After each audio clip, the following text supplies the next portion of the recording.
Hey everyone, welcome to Cricket Fanatics Magazine. This is your daily show. I'm your host Khalid Mohidin, and this is the show where we talk about all the major talking points in South African cricket. Today's show is another live show, and I thought that it would be the perfect time for me to do it right now. I've been getting a lot of requests and DMs from various fans all over the world telling me that they really enjoyed the Q&A show that we've been doing lately. They've said that they really been enjoying asking questions and having a talk with me and obviously talking to me about it. Um, so I thought that because we've reached 1,000 subscribers, I thought that this would be a perfect time to do that once again. Um, what I want to start off with is just by saying my team, myself, all of us have worked really hard to build this platform. I know that when I started this over a year and a bit ago, it was something very bold that we were trying to do, something different that we wanted to do. And we worked very hard to try and get this milestone, especially on YouTube. It was a lot of sleepless nights. YouTube teased me a lot with this. I mean, when we reached 950, I was like, we're just 50 away, and I tweeted out about it. And then I said, no, let's get to go down to 940, and then 950, 960, 970, and 20 away, 10 away, 5 away. And they just kept teasing us. And we finally got over the mark. Not alone. Obviously, you guys all helped us. And I can see a buyer that said, what's up in the comments. He helped us as well with obviously promoting it and telling people to go follow us and liking and all of those things. You know about the new things that we are doing currently. Obviously, with YouTube, we want to take YouTube to the next level. Now that we've got 1,000 subscribers, it opens up a lot of doors for us to do a lot of different types of things. We can do things like live callings more regularly now with regards to all of those things, and also I can now embed my live streams on our website. So if people can go to our website and go watch our live streams on our actual website, which is quite awesome, which we wouldn't be able to do before.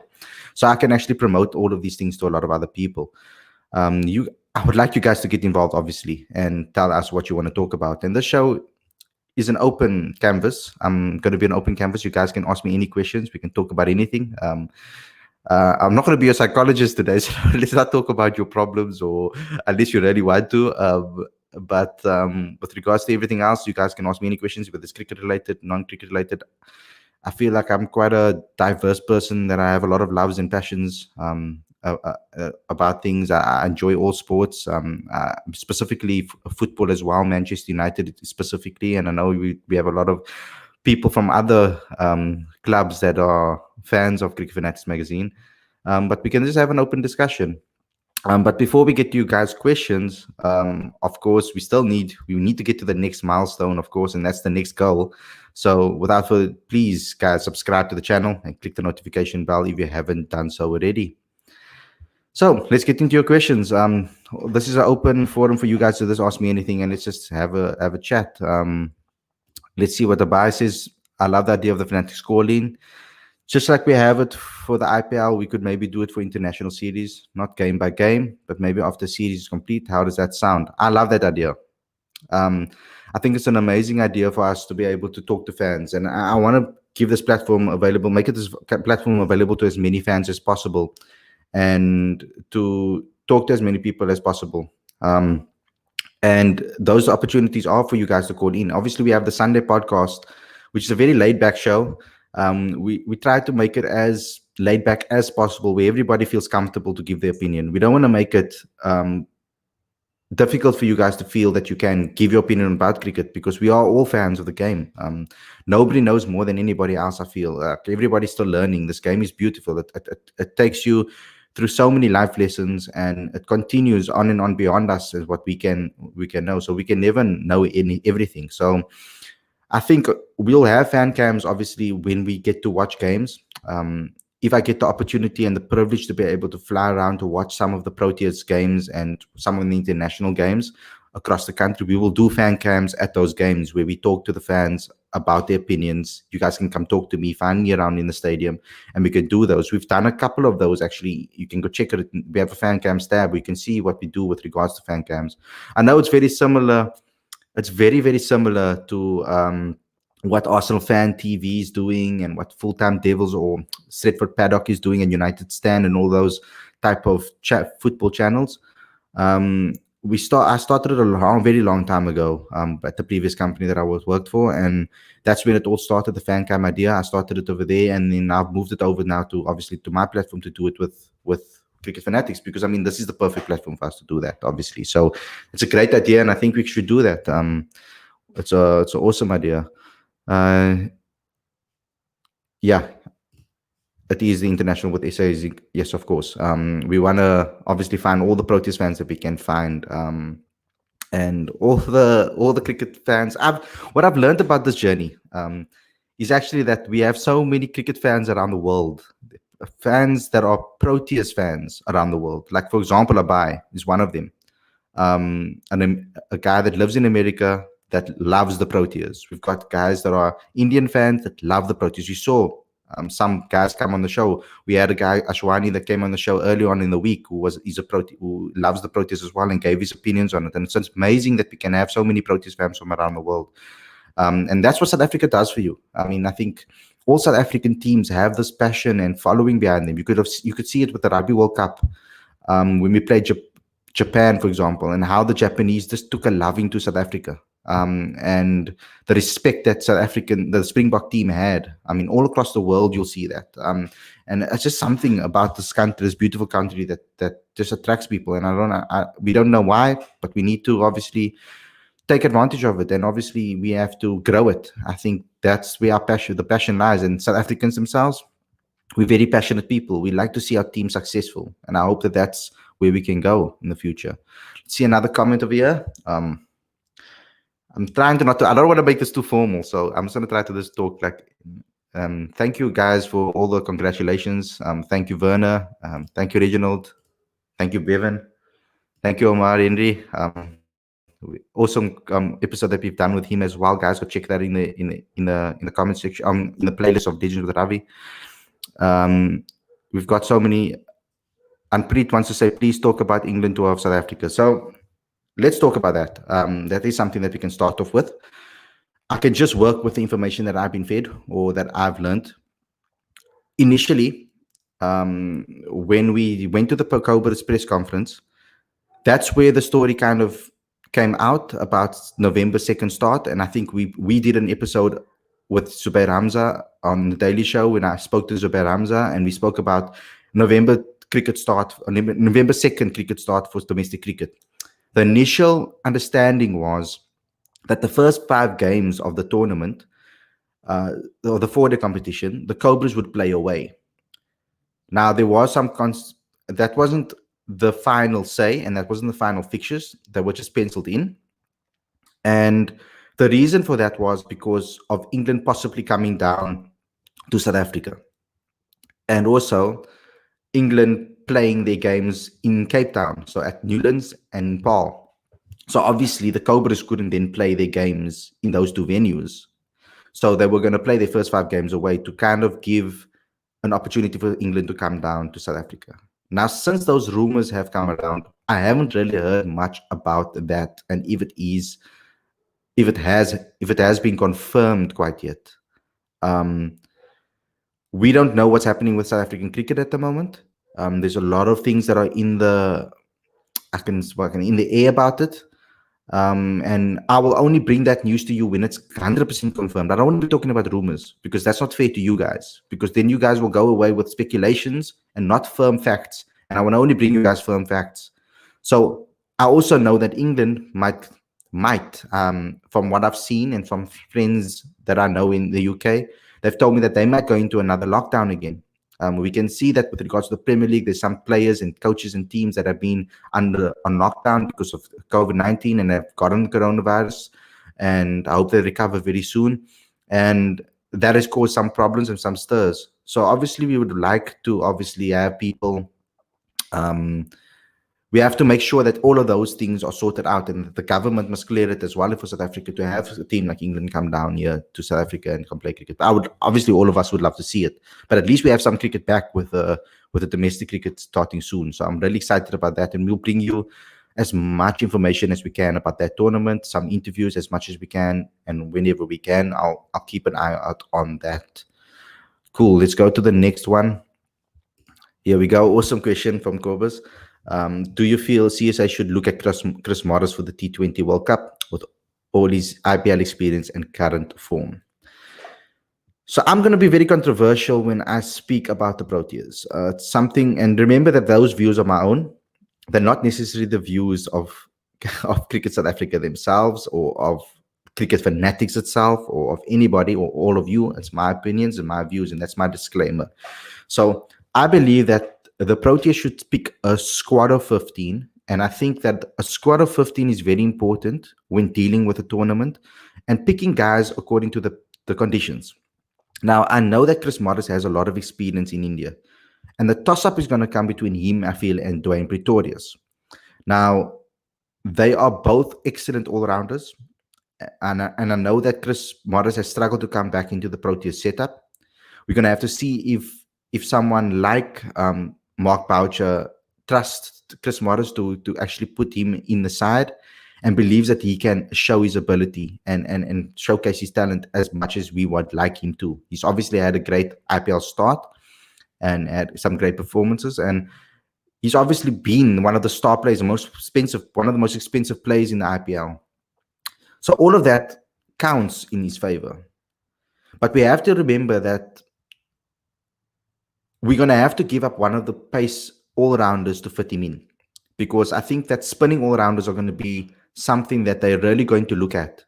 Guys like George Linder, Vian Libber, Bjorn Vertain, extra spinners like having Tabrez Ramji and having, obviously, Imran Tahir, both of them in the side is going to be something that they need to make a decision on. Whether, because this World Cup has been postponed, whether Imran Tahir can still be fit for that is another question that we need to ask, because it's almost like another year away from the next World Cup. So it makes him 1 year older, even though I know it might not be, the age might not work like that. You can see that he's playing at the top level beyond his years, and he's been phenomenal in every single time he walks out for South Africa and every team that he plays for. So I can only answer that truthfully when I go through my T20 World Cup squad and I actually go ahead and pick it player by player. And I know I'm sitting on the fence with this, because it's very difficult for me to decide, should I drop him, should I not drop him? Should we put him in the squad, should we not put him in the squad? I think he needs to play a lot more games in this IPL for me to really assess it. I mean, his first performance in the IPL, when he got that 3 for 19, I was a little bit critical about it, because I said that a lot of two of his wickets obviously came from full tosses, and he had a little bit of luck behind him to get those 2 wickets. So his stats looked a lot better than what was on paper and what was recorded. But he also bowled brilliantly in some overs and not so brilliantly in others. So he's always been that type of player. He's an X-factor type of player that brings something and just has an extra edge to get a win. So because it's Indian conditions, I think they should consider him.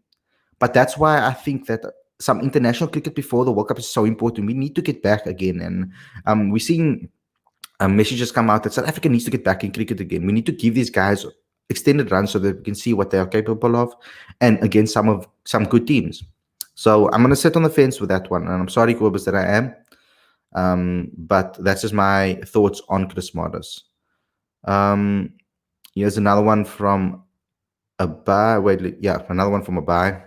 Name 3 South Africans whom you feel were very unlucky to miss out on the IPL deal this year. No explanation required.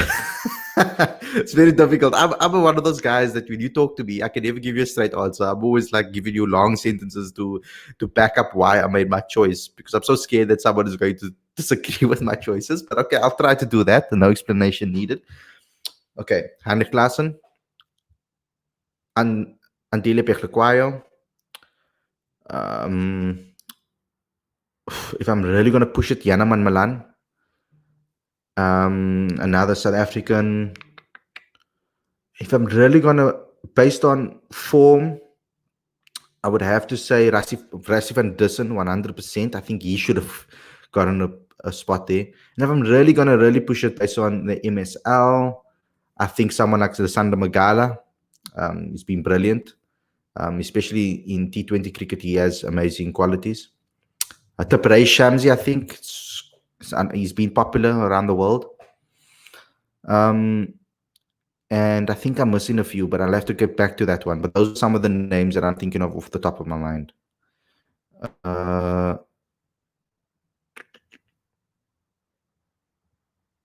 Yeah. Ashwani, great question. What is all the mess with South African cricket going on? There are already a few best playing nations. We saw what happened to Zimbabwe cricket. When will all the mess stop? That I can't answer for you. That we have to ask Cricket South Africa. There's a lot of stuff, things happening behind closed doors that we don't know about. We only get told what they want us to hear.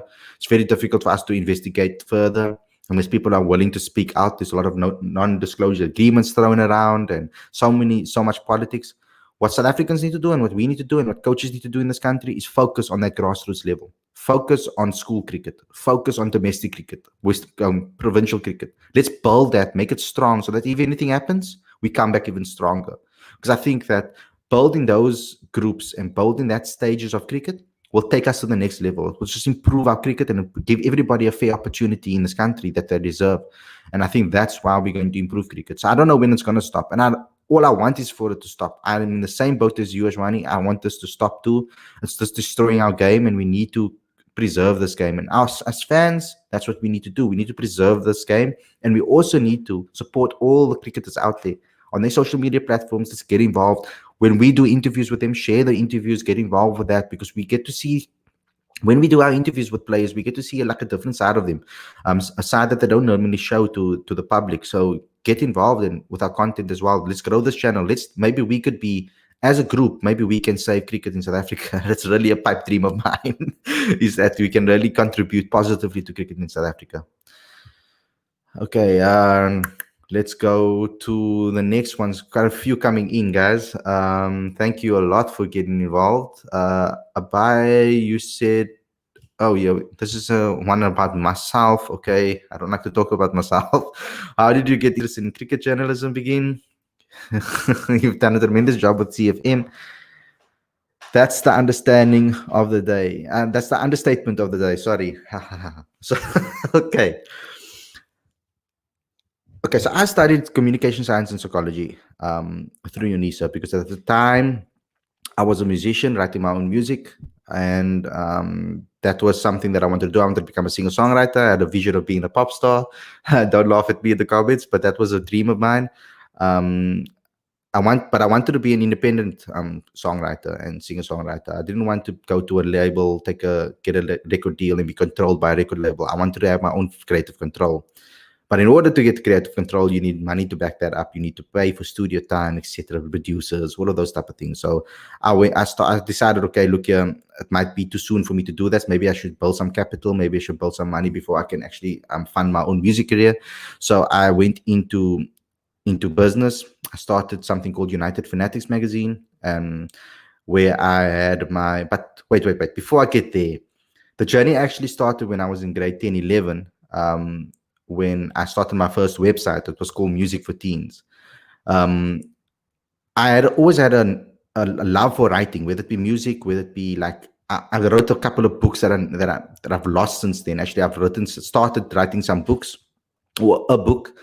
And I was always involved in writing. I always loved writing essays at school and all of those type of things. So I was always into writing. So the love for writing started then.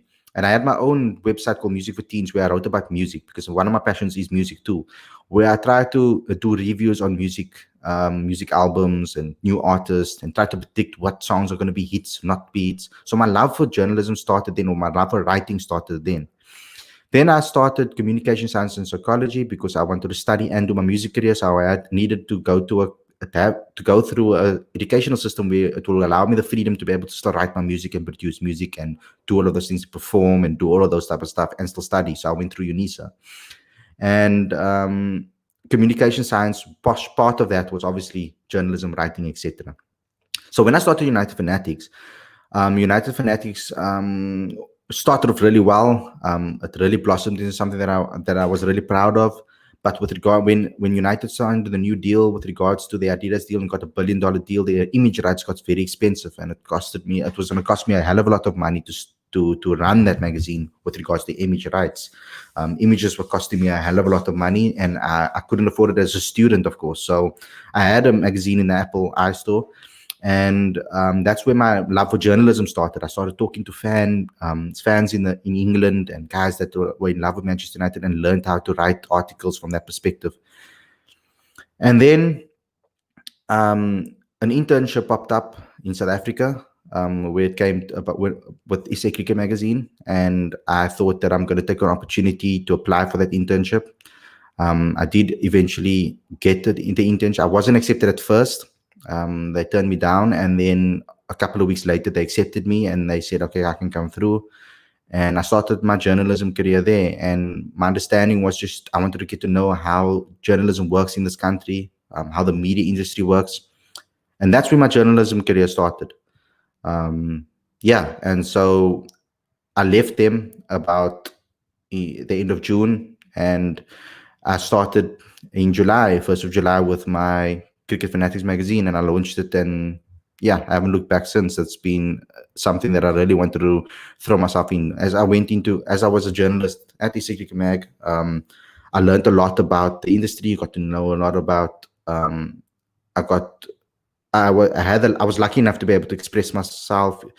I tried to control my own career and try to control the way I did things, and I wanted to go on my own path, and I wanted to do things my own way. And I was very stubborn, I feel. I wanted to do things my own way, and I obviously started making connections, obviously, with people off the field and on the field, and making friends in the industry. And it has obviously helped a lot, to be able to know that I can back myself in this industry. I worked long hours, and it was worth it, because I learned how to be a journalist on the job. I had to teach myself a lot of things along the way. I learned from a lot of journalists from other companies, from other areas, from other around the world. I've spoken to journalists in India. I learned a lot from them. Everybody that I met just taught me something new, and I always learned from everybody around me. And I just took that notion into it, and that's where everything started. So thanks a lot for that question, Abhai. Reginald Khalid, what's your thoughts about AB's phenomenal knock?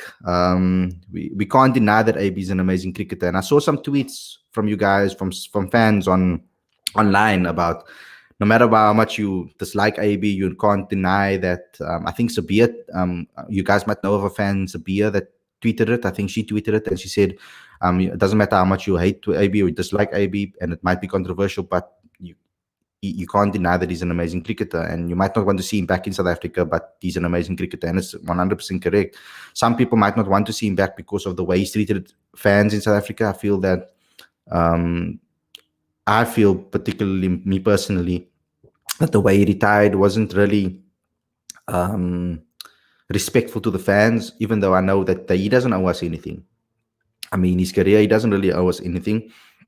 It will be his decision whether the way he must do it's his own decision. He needs to do what he thinks is right, and he thought maybe at the time that to retire the way he retired was the correct move for him and his family and etc., and he made that decision, and we have to respect that. But I'm a bit concerned about him coming back to South Africa, not because of his ability, we can't deny that, but I'm just scared what it's going to do to the camp. I think there's so many people that the coaches have put their trust in, and I'm so scared that they're going to be let down or feel guys that have performed, because I think that if AB comes back, it's Rassie van der Dussen, it's Heinrich Klaas, and it's those guys that are going to suffer. Janeman Malani, maybe even, that might suffer to fit everybody in that you want that is fit. And I'm scared that that's going to happen. But then again, you can't deny AB. If AB shows that he wants to play for South Africa, and he shows the intent again, and when we do have international cricket, he puts his hand up and says, "Look here, boss, I want to play in this tournament. Put my name in the hat. I want to show that I still want to play for South Africa." Then, by all means, take him back. I mean, then it's obviously all fair game. Everybody has the opportunity to showcase the talent, and everybody has the opportunity to show that they have the ability. Answered that one already. Let's go to the next one. Name your top 3 places to visit in SA. I'll make a mental note of when I visit. So obviously Cape Town's beautiful. So I live here, so you can't count that one. I really enjoy PE. I don't know why, but a PE tour is just the best. I've had so many great memories in PE on the PE tours. The people are friendly. It's very close knit and there's not a lot to do. So it's very easy to walk around and just have some fun in PE and just go to different things. You can basically see the whole PE in like 2 days in a week. In a week, you basically see everything in PE. So very nice place, very nice water, and very nice sea. Um, I would say that I'll have to say Durban, especially if you go to Ushaka and Uhlanga Rocks and that area. It's amazing as well. Um, Very nice over there. Nice for a holiday, getaway, etc. Johannesburg, you have to go see because it's Johannesburg. I mean, everybody talks about Johannesburg, so you have to go to Johannesburg and experience life there. Obviously, Sandton City and all of those places you need to go to, but also go to the countryside, go to Vanderbilt Park, all of those places. Go and just explore. You'll take a hell of a long time to actually explore Joburg and get the full feeling of what it's like. Because there's city life, and then there's obviously edge of the world type of life that you have to country life basically that you have to experience. Thank you, Dylan, for the congratulations. Co-worker of mine, he used to be a co-worker of mine. Excellent rugby writer. Go follow him on social media platforms. Excellent guy, excellent rugby writer. And I'm also a massive Man United fan, so step it up there. Over here, Cape Town, Port Elizabeth, Johannesburg. Yep, that's exactly right. Let's see, where can I watch it? That is the $1 million question, Anpreet. Where can I watch South African domestic cricket live in India? Please tell me. I want to stop. I went to see star players like Amza and Rulofson, Linde, etc. You can't. That's the unfortunate thing. There is nowhere where you can watch South African cricket unless you go to. It depends on whether Pitch Vision will stream it or not. Some of the games, but that's exactly what the problem is. But if you guys can help Cricket Fanatics Magazine out and you can help us build this business into something that is extraordinary, maybe we can play a hand in getting that back again. Because we need to get that right. Super Sports, SABC, I don't know, whoever's out there watching, somehow please get the rights for domestic cricket. I know you're worried about the fact that maybe people are not going to watch it. And that's what maybe you're concerned that you're not going to be able to get advertisers involved to make it a lucrative with regards to profit. But it's going to be so lucrative for the growth of cricket in South Africa. And it will help us, platforms like us, talk about it, have watch-alongs, do all of those things to promote the game and talk about it and create content about it, because then we'll get to see it as well. I live in Cape Town, so it's difficult for me to travel around the country to go watch domestic cricket. So it's going to be hard for me to follow it. If from Cape Town, I'll only be able to follow the Cobras a lot. And that's going to be a shame because I'll only be able to watch the games that the teams that the Cobras play against. It's going to be a shame for us as content producers. That's why we have a team that is around the country, and I'm going to get all my journalists involved. When the season starts, guys, we're going to give you guys as much content as we possibly can from all around the country. If there's guys in Durban, and if there's guys in Durban and in Joburg, because we need Ravi, obviously is one of our guys in Joburg. He's gonna need some help to cover this. If there's guys in Joburg and if there's guys in Durban that want to get involved, if there's guys in Bloemfontein that want to get involved and write some articles and go to the games and watch the games and report back and tell us some information, come on our daily show, talk about it, let me know. I'm going to put my email address on the screen. Guys, give us an email if you want to get involved. If you are from the Bloemfontein area, if you're from any of the provinces in the country that have domestic cricket and you want to get involved with content and come talk to me about it and come on my daily show and have a chat to me about the plays that you saw and the standout moments, email us. Let us know. Let's give as much exposure as possible for the domestic game, because that's what I really, really want to do this season. Let's go to the next one.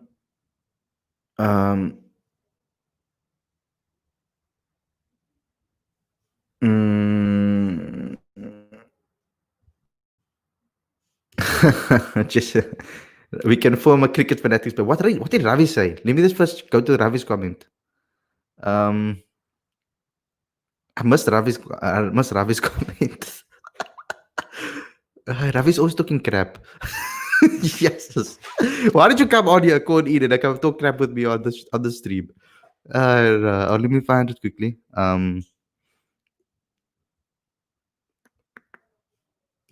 Yes, one Andrea will get there. He's improving. Yes, he is. I can write lyrics. Oh God. Yes, we can. Jessica October. As long as you playing piano or something, then yeah, we can start a Cricket Fanatics band. Imagine that. Some merchandise and some music. That would be great. Uh, Ayanda, so but we can share the responsibility for it. I, for example, can do Joburg matches. Bro, email me. Let's have a conversation. Um, oh yes, you did email me actually. Let me just come clean. I don't like to lie. So you did email me, and I'm gonna reply to you. Don't worry about it. I'm gonna reply to you. I'm gonna get in contact with you. Just email me again with your WhatsApp number. And then I'll get in contact with you. We can have a conversation. Yeah, you can maybe help Ravi out, and you and Ravi can have a conversation about how we're gonna do things going forward. Yeah, I'm going to have a chat with Lobabalo. We have Ngama in the Eastern Cape as well, and there's Mark and Port Elizabeth. So they're going to be covered in those games, but all the help needed. We can share the responsibility. Guys, we are the cricket fans. We need to push this content. We need to show the world and the country what we want to see. We take control of that. Let's take control of that. We're doing a great job in doing that at the moment, and let's take control of that. Is there any other questions if you guys want to ask me? We can get it in the comment section. See some. I'm getting lost with some of them, man. There's so many over here. Here's another one that I missed. Who is a better all-rounder, Nel Do or Pechlikwayo?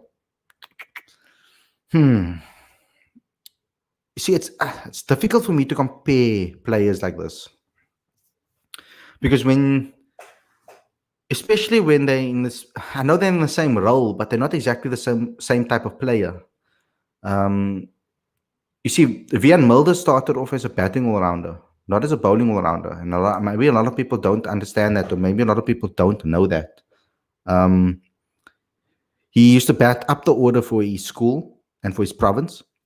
And I know that we saw him mainly bowl for South Africa and bowl for S under 19. Maybe you might have seen him bowl as the main thing, but he's a very good batsman first and foremost. And I think that he could actually add a lot of depth to the South African batting lineup, and add an extra bowling option, and then at number 5, 6 position. Now, if you add him at number 7, well, great. But I think the number 7 is also a specialist position. You need to have a certain knack for big hitting if you're batting at number 7. You need to be able to come in and clear the ball over the boundary. And I don't think that Vian Mulder is that type of batsman, whereas Pechlikwayo is. I feel that Pechlikwayo is the type of guy that can clear the boundary and come in and be a big hitter and get us that few quick 25 or quick 17s that we need to take us over the line. So I can't really compare the two to say who's better. Pechlikwayo has more experience currently. And I see Pechlikwayo more as a bowling all-rounder. I think his bowling is better than his batting. But that's just my opinion. Let's see some more comments over here. Reginald also saying he'll help out. That's awesome. You see, that's also another question, whether they're going to let the public into the stadium or not. That's also going to be another issue. We need to see what they were going to allow us to do. Will you be doing 100%? I love the women's Proteas team. I'm a massive fan. I'm a crazy fan. I love a lot of the players, and we're going to give a lot of coverage on the women's Proteas team. Also, another call out to anybody that's watching: if there are any women that are in journalism or are looking to get into journalism, or women that want to get involved with cricket, let me know as well. Email me, cricketfanaticsmag@gmail.com. If you already have me on WhatsApp, then give me a WhatsApp. If you follow me on Twitter and Instagram, DM me. Let me know if you're females and you want to get into the industry. We need your help as much as possible. We want to promote more female journalists in this industry because I feel that your views and your opinions definitely matter, and you give a different voice and a different side of things to what us men give. You have a completely different view and a completely different opinion to us. And maybe some of the times you will have the same opinion on us, but it doesn't matter. I want to give opportunities to anybody. If you want to come in and call on shows, if you want to co-host podcasts with me, let me know. Don't be scared. If you need the help, if you need the guidance, I will help you. I will help you as much as I can to give you the experience that I have. Everything that I've learned, I will teach you and show you. Maybe it can be a stepping stone for you. Take this to the next level. A stepping stone for you to start your career here, and then you can move on. If someone offers you a job one day, then great. That is my job done. If I can help you on that journey, I'm more than happy to do that. So let me know. Email me and let me know.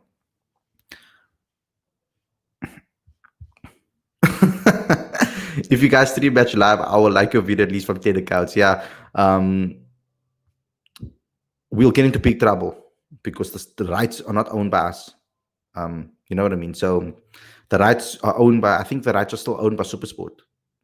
I'm not 100% sure. I need to find that out. So I can't stream it without getting into trouble, especially because we have this platform now and it's growing quite well. So I'll try my best to give as much coverage as we can and do as much as we can.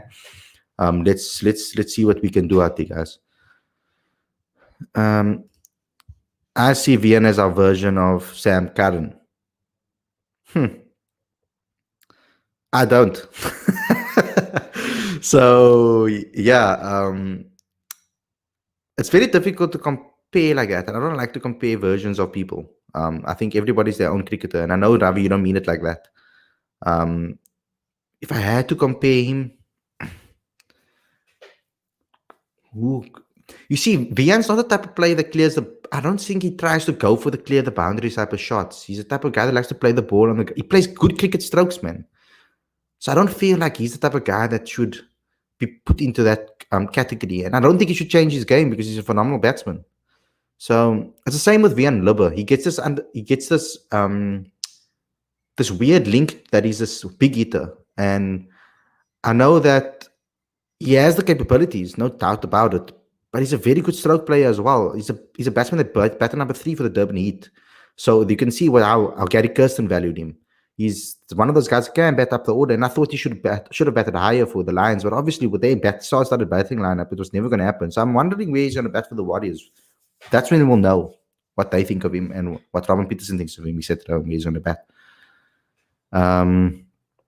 So yeah, Alma Smith is already doing it. I'm not sure what you mean, Ashwani, when you say Alma Smith is already doing it. You can confirm that. I don't think that if someone else is doing something that it matters. We need to give as much opportunities to everybody as much as possible.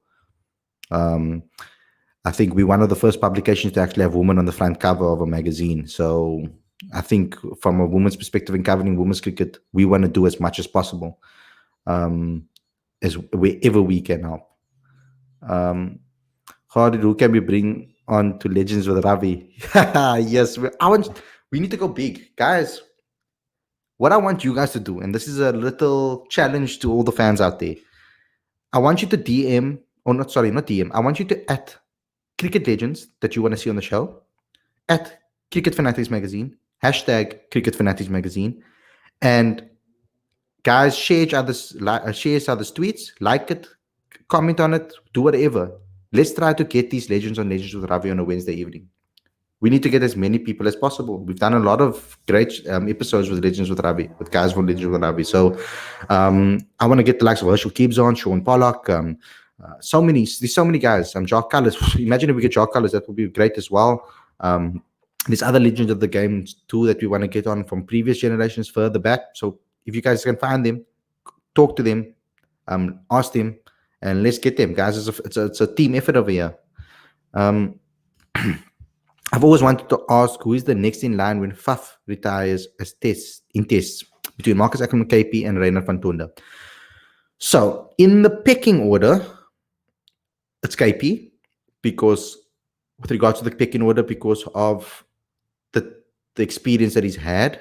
He's been in the test set up. He hasn't really he had his debut yet in test cricket, but he's in the test setup. He's been in SAA teams.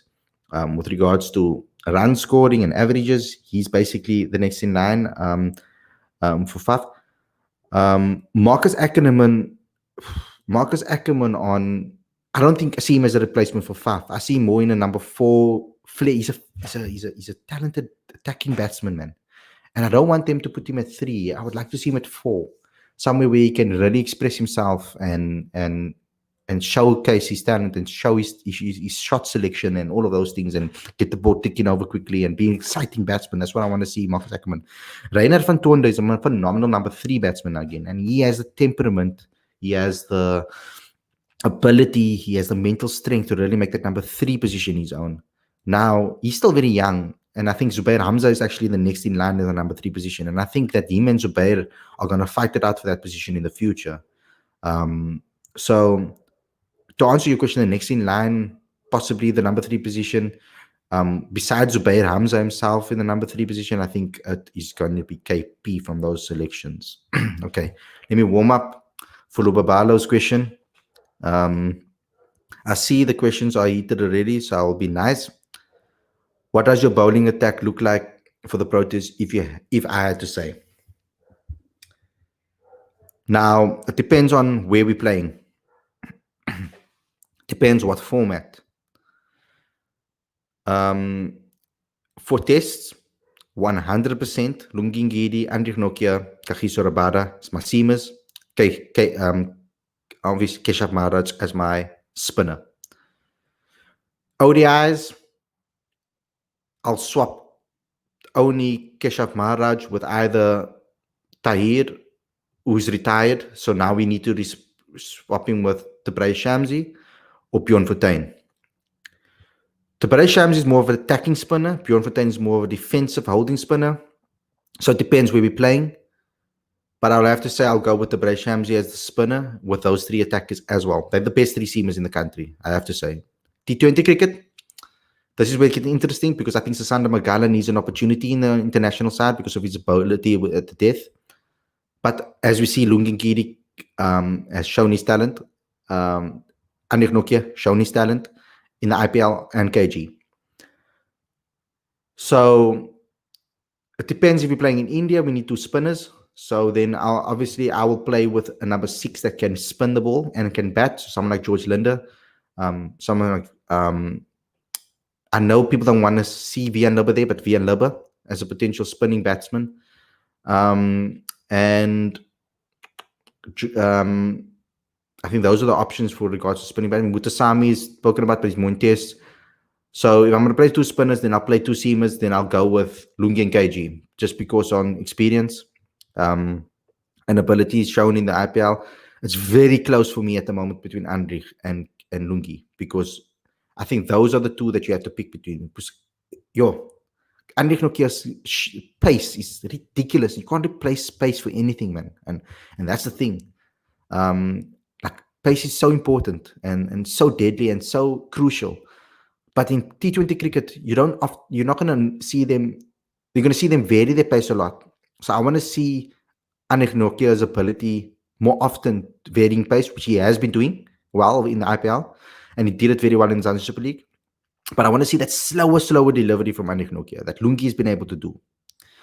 If Lungi pushes up his pace by another 0.5, then we're going to get into another situation, because then you're going to have an express Lungi bowling at you, which is another story. But if I have to say, my bowling attack will be, if we're not going to play 2 spinners, KG, Lungi, KG, Lungi, Andrich, and Shamsi or Keshav Maharaj. If that answers your question. I hope that answers your question. And obviously, then we'll have Andile Pekhlakwaya as all-rounders. I'm not counting the all-rounders in that. I'm just taking the attacking bowlers. Let's go to the next one.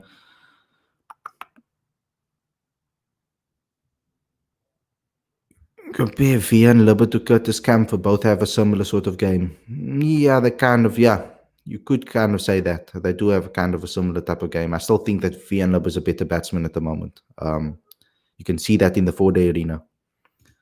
One is more of a batting all-rounder, yep. And Sam, a bowling all-rounder. And will bat middle order, yep, that's true.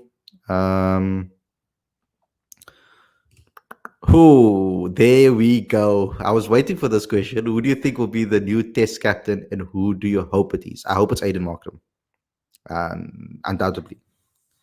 From our conversations with Aiden, um, from the way he thinks about the game, from the way he thinks about his teammates, and from the way he thinks about giving people opportunities, and his understanding of who is good in domestic cricket and who are the next stars and who's the next generation.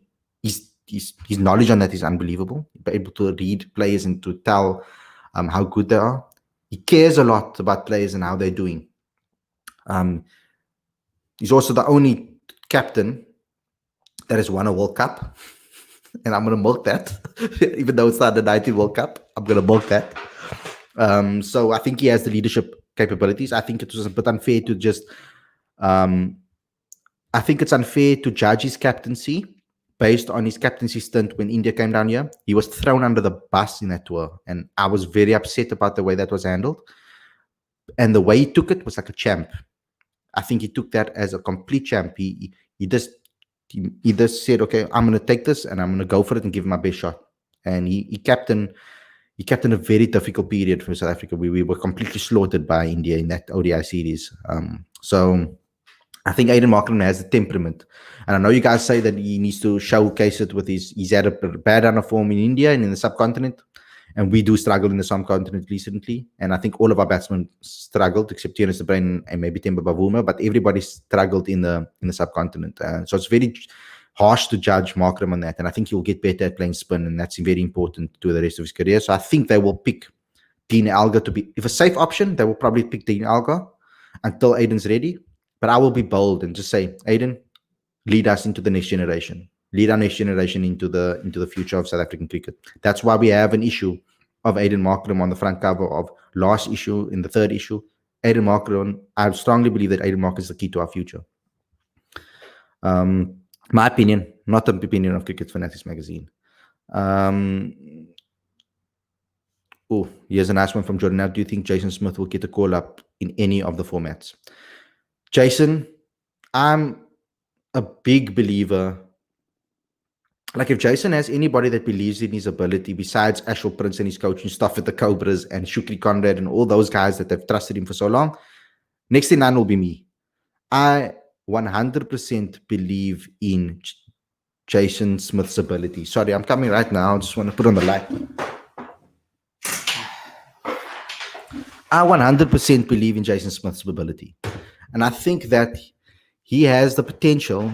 His still potential is through the roof. Now, I think the problem with Jason was that his opportunities. He didn't get the opportunities that he deserved at the Cobras. He had the opportunities to actually play a string of games and not just get picked out every single time Vernon was ready or Rory Cranford was there. He was always getting picked. Those guys, the experienced guys, were always getting picked over him.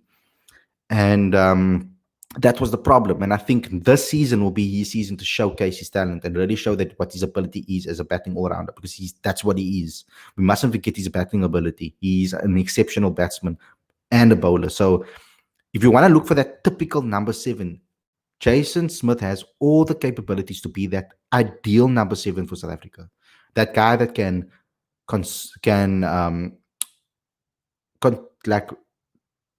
what's the word I'm looking for? He can bat with the tail, and he can also be pushed up the order and bat higher up if he needs be. He's a phenomenal player, and I just think he needs the opportunities to showcase his talent, to show what his ability. And I think this season is going to be the season that we're going to see whether Jason Smith is going to be that player or not. Sorry, guys. I've answered Werner's one about the new captain.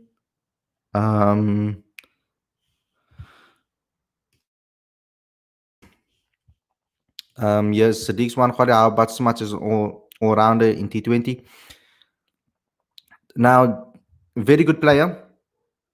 But I'm of the notion that now South Africa need to, if they're going to take players and start breeding the new generation, they need to go for younger players now. I think players that can take us into the future and play a couple of 4 years, 5 years, 6 years. I want to see Jason Smith. I want to see your John Smutch do well. Incredible captain for the Warriors as well. He's had opportunities already. but I want to see him really, really punish teams when he gets the opportunity, and then we can say whether he's in that contention or not. At the moment, I'm not 100% um, behind just picking him based on domestic cricket. He needs to showcase his talent, obviously, internationally. You see, it's harder for the older players because they have to come in and play immediately. We don't really give them time to settle. So they have to come in and perform immediately. It's just how it is. Like Rassi van der Dussen came in at the age that he is at, and he had to perform immediately, and that's the only way he's going to keep his position. That's just how it is.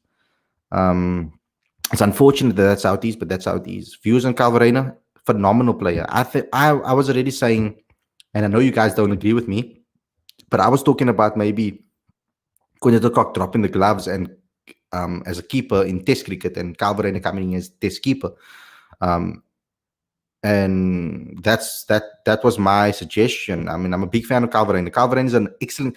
My opinion of Calvarena is that he's the best keeper in the country. That is my opinion on him. I think he's had one of the best wicket-keeping coaches to coach him. Ezra Poole has taught him phenomenally well.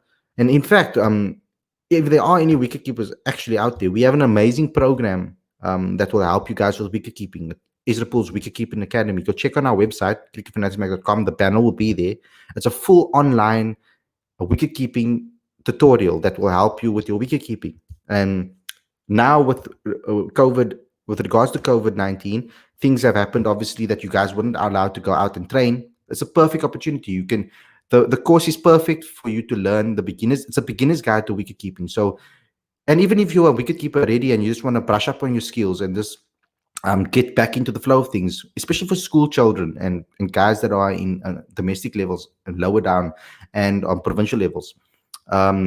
It's a perfect course for you guys to be able to get that. And it's Calvarena's wicket-keeping coach that gives you the tutorial, and he teaches you the videos step by step, every single little thing that you need to know to start your career as a wicket-keeper. So if you guys know any wicket-keepers out there, young wicket-keepers, go and get this course. It's an amazing course to help you guys. So we help Ezra Poole set it up, and it's available now for you guys to go get that. So go get that wicket-keeping coach. And Calvarena is unbelievable. His technique and the way he stands behind he knows when to stand up, when to stand back. He can do the spectacular catches. What I love about Calvarena is he shows that if you use your feet correctly, and if you're a good enough wicketkeeper, you don't need to do a dive. A dive should be your last resort. That's what it should be. And he shows that. He very seldomly does, and this is really necessary because his positioning as a keeper is phenomenal. The way he reads the game, absolutely top class. So I rate Calvarena very highly, and I rate him highly in Test cricket, and I rate him highly in all formats. But I think that ODIs and Test cricket will be where he's going to blossom, especially in Test cricket, I feel. Let's go to the next questions. That's my favorite my favorite player of late, Calvarena and Makwetu. Brilliant. It's good that you're supporting our young talent. They need to do another Graeme Smith type move and make a young player Markram captain to build a new generation from the Proteas. And don't underestimate the respect that Aiden Markram has in this business. You could hear when we did our Legends with Ravi with Henry Davids. Go watch that and see what he actually had to say about Aiden Markram. You'll see what a lot of the senior guys, Dean Algar, Chris Morris, Fahan Beardine, so many guys, what they actually think about Aiden. They rate Aiden very highly, and that's a sign of captaincy. He just has it. He has all the attributes to be a great captain. The personality, the attitude, the work ethic, the drive, the talent. He has the perfect attributes for that. And to be able to, when things are happening around you, to perform, like against Australia, there was so much distractions happening around him, and he still went on to score massive hundreds. I think it's phenomenal. He shows he just needs to learn how to now go to the subcontinent and dominate there, and he'll be an amazing player. I truly believe that. Yeah, sorry for my passion. I'm getting very passionate about Aiden here. What is your current Test 11? Gee whiz. Okay, Ayanda, we're going to have a whole show about that soon. Let me keep it for then, because I'll get guys like Lubabalo on the show. You can even come in and chip in. I'm gonna get Mpo on the show, and we can do a whole show about test selection soon on our podcast. I'll get Craig as well. All my co-hosts all come together. Ravi, all of you guys. We have a show where we just pick test 11s and we just have fun with it. I'm not going to answer that right now. Otherwise, we're going to sit here till 2 o'clock in the morning. I don't think you guys have the time for that. Yeah. Oh, sorry. No, never mind that. JJ for T20s is a no-no. Vian Loba over him at the moment. That's a very strong opinion from Lubabalo. Should Jason Smith you talking about, or are you talking about Calvarino should bat 5? Let me know what you think there. I wasn't sure what you mean. Why Quinton to drop gloves for Kyle? If Kyle is good enough, which I think he is, he will make it as a batsman. True. That is possible. For him to make it just as a batsman. You see, for me, the reason why I say Kyle must why Quinton drops the gloves is because I would like to see Quinton at 4 for South Africa. There I said it. I think he's the best batsman in the country. He needs to bat in position where all the best batsmen in the world bat. 4-3. 4. Sorry. I think he'll score a lot more centuries and a lot more runs in that position. So that's what I think should happen. He should move up the order. With Rassie van der Dussen only going to play probably a couple of years, with the age that he is at the moment, only a couple of years more left in Rassie van der Dussen. Quinton de Kock should be the one that should take the number 4 position, and that's the only reason why. And Calvarino will prove that he's good enough to be picked as a batsman alone. But there's a lot of competition in South Africa. A lot of people say, "Oh no, there's no talent in South African cricket." Do you know how much competition there is? There's 3 or 4 people that can make the number 3 position. We have Tianus de Bruin, Zubair Hamza, KP, Reina van Tonda. He's actually a number 3 batsman, not an opening batsman. Remember that. He's batting opening batsman. He's batting as an opener because they need him to bat as an opener. So remember that. We've got Vian Lubbe that can bat number 3. I know that he can do it because that's his ability. There's Marcus Ackerman that can bat 4-3. There's so many talent. Bryce Parsons coming through the system. There's so many batsmen that can bat there. So the competition, mind you, I promise you, the competition there's a lot of competition coming through, and we'll see our all-rounders as well. Rwanda Swart, Delano Potgieter, Miguel Pretorius. There's even a guy like Tian Kukumur that hasn't had an opportunity yet. I would love to see him get an opportunity at franchise level. We've got Vian Mulder, we've got Marco and Dwan Jansen, the Jansen twins, Jason Smith, Onke, Nyaku, Ngope, sorry. There's so many players that there's so much talent. I can't get through all of them. And we talking about how the quality in cricket in South Africa is poor. Please, man. It irritates me when people say that, because we have guys coming in Janse Super League and guys like Owen Morgan sitting in a press conference where he doesn't need to say it, and he tells us that standard in South African cricket is possibly one of the highest in the world, that only the IPL can compare to our T20 competition. Really, a World Cup winner saying that, and we don't want to believe it. We need to get on that. We need to get on the train to support, guys. We need to stay positivity. Positivity breeds positivity. What you put out there in the universe comes back for you. I strongly believe in the law of attraction, guys. Yeah, that's my say on that.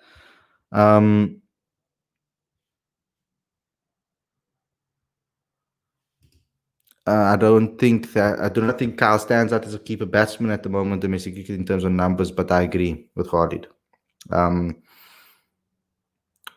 Yeah, well, I think he's been consistent for the last 3 or 4 seasons.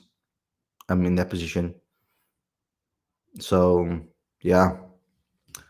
Views on Rulism, do you see him getting called up? Look at the competition that we have in the opening position. Eddie Moore, Grant Rulofson. Okay, currently Reina van Tonda is batting over there. Sarel Eerweer. We've got Janeman Malan, Peter Malan. So many openers. Matthew Brzezinski. There's so many openers in the country as well. The competition there is phenomenal. Aiden Markram now, obviously Dean Algo in the national side. People talking about Temba, but I'm not sure about if Temba can open the batting yet in Test cricket. I don't know if he's going to be able to give that a full go. I don't think that is something. I think that is really pushing it. Jonathan Bird. I rate Bird somehow bat top 3. Struggles with a spin from schoolboy cricket. True. I think that's an ongoing problem with South African cricketers. They struggle with spin, and I don't know how they're going to solve that. I suggested that maybe Durban maybe converts the pitches into something that's more spinner friendly. We saw how the pitches were turning a bit in PE as well. We need to convert one of those pitches so that we can have more opportunities. I think that I should just have an Indian camp in the off season. Send all of our best players to India for 3 months. There you go. Go learn spin. Get Indian specialists. Go learn about the conditions. Everything. Just do it. Pay for it. But with what money? Hey, Cricket South Africa. With what money? If we had the power to do it, we'll send you. Let's go to the next one. So how will I be? Okay, so this is guys talking to each other. Tian is very good. I know. I want to see him get an franchise contract. Tian Kukumuru is from my hometown, and he worked with my sister Elandri a few weeks ago. He's a great talent. Yes, he does. We did an amazing. Okay, what we're gonna do for you is we're gonna put a feature that we've done before in one of the issues of the magazine of Tian Kukumuru. To give you some insights into him and what he's like. Yep. And your sister is a gun batter. You're right. Go check that video out, guys. It's in the Daily Show. Ilandri, some footage and an interview with her. Where do you get the chance anywhere else to see an interview with Ilandri and the young cricketers in South Africa? That's what we're going to provide for you guys. I promise you guys, we're going to get a lot more young female cricketers also on the show to have a chat with them.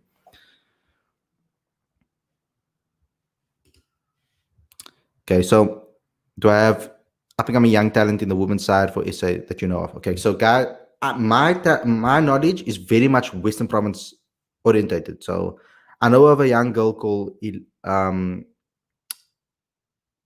can I now? Why am I losing my mind over here? Okay, so there's a lot of young talent at Western Province. The Western Province team is full of them.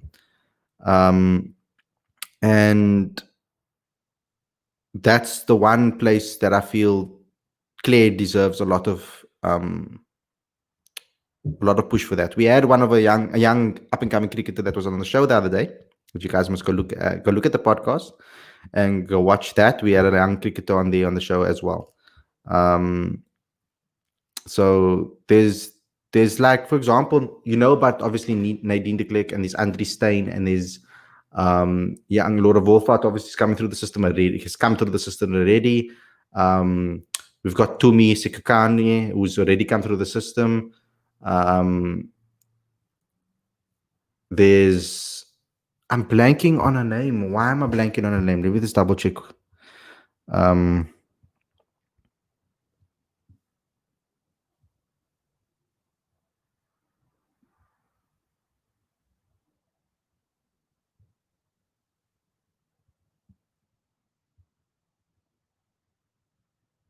Yeah, I'm completely blanking on a name now.